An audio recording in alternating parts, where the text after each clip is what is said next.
se mantém, claro, ali na capital federal, pessoal, até porque na Câmara dos Deputados a gente vai agora com a Aline Beckett, né, onde é por lá que realmente a Câmara está se vendo sinceramente dividida, mesmo depois de várias horas de discussão entre os integrantes, ainda não chegaram num acordo para votar a já notória PEC da blindagem, envolvendo ali o fim do foro privilegiado e tantas outras formas de autopreservação, talvez, da classe política ante ao Supremo Tribunal Federal. Antes da gente ir para Brasília, eu vou acionar Mano Ferreira para dar o contexto aqui do que aconteceu de ontem para hoje e o que a gente pode aguardar nos próximos capítulos. Só relembrando, estamos falando de um contexto de relações turbulentas entre legislativo e judiciário, com diversas investigações no Supremo Tribunal Federal, especialmente conectadas na relatoria do ministro Flávio Dino, a respeito de possíveis desvios em emendas parlamentares, e nesse contexto a Câmara dos Deputados e o Senado Federal deseja votar um texto que aumenta a blindagem de investigações sobre o trabalho dos deputados e senadores. Existe aí, Marinho, um conflito entre qual versão desse texto, porque há alguns que são... É isso aí. Eu vou só fazer uma breve interrupção aqui com o Mano Ferreira para recepcionar pontualmente aqui os ouvidos atentos de todo mundo sintonizado na rede Jovem Pan de Rádio Morning Show segue a todo vapor, repercutindo aqui a bateção de cabeça em Brasília, no Congresso Nacional, para realmente avançar, o Legislativo tentando avançar com a PEC da blindagem que está dando o que falar. Mano.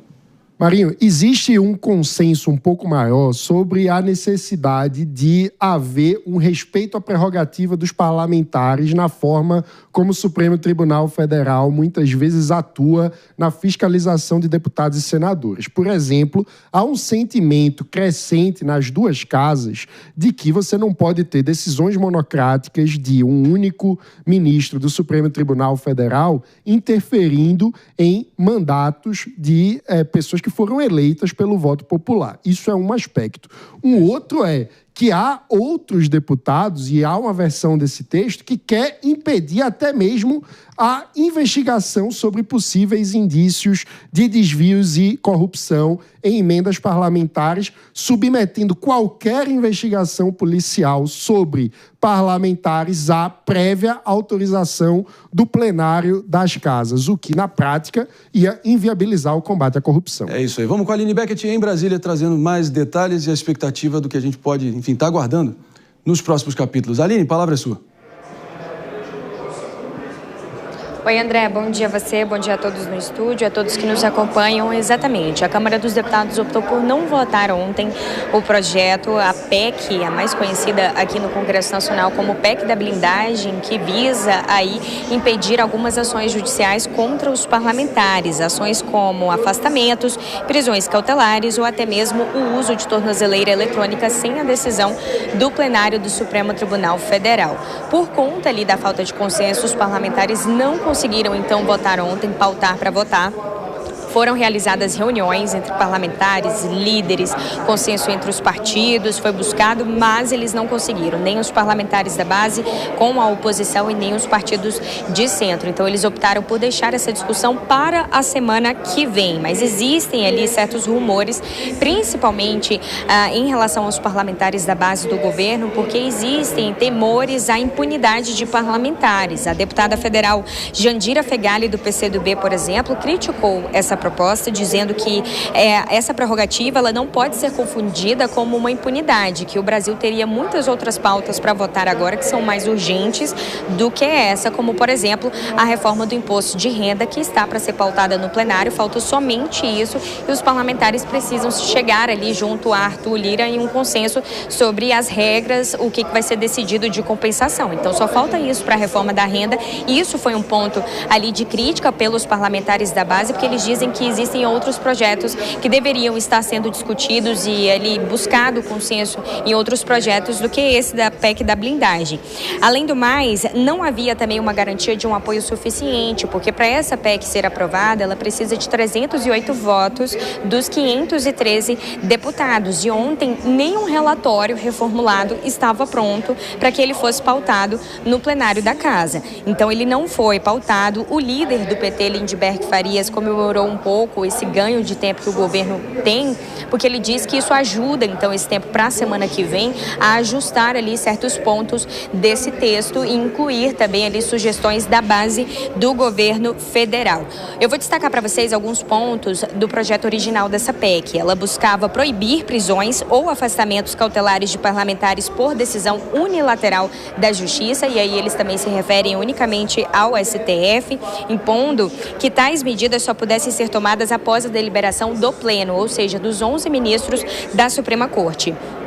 Limitar prisões em flagrante a crimes inafiançáveis como hediondos, tráfico, terrorismo e crimes contra a ordem democrática e ampliar também a impunidade parlamentar, tornando os parlamentares invioláveis aí por suas opiniões, votos e palavras com restrições à ação judicial.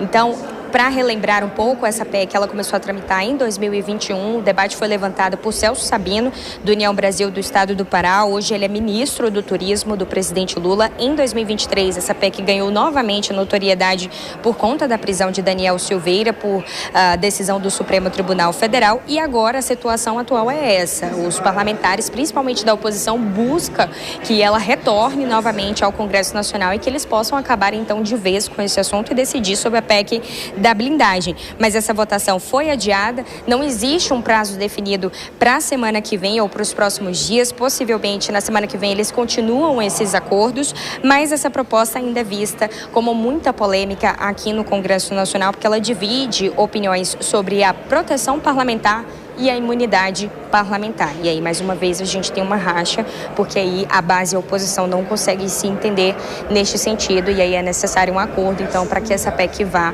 ao plenário da Casa. André. Aline Beckett sempre precisa, obrigado, bom trabalho por aí. Agora, pelo menos tramitando desde 2021, talvez a oposição não conseguiu se blindar, com perdão do trocadilho infame, com o texto que foi apresentado nessa atual versão da PEC da blindagem. Agora, é impressionante como a opinião pública é muito movida também pela nomenclatura, pelos nomes que são dados para a PEC, que acaba induzindo a sua percepção de você avaliar se ela é bem-vinda ou se ela é algo evitável e algo condenável, né?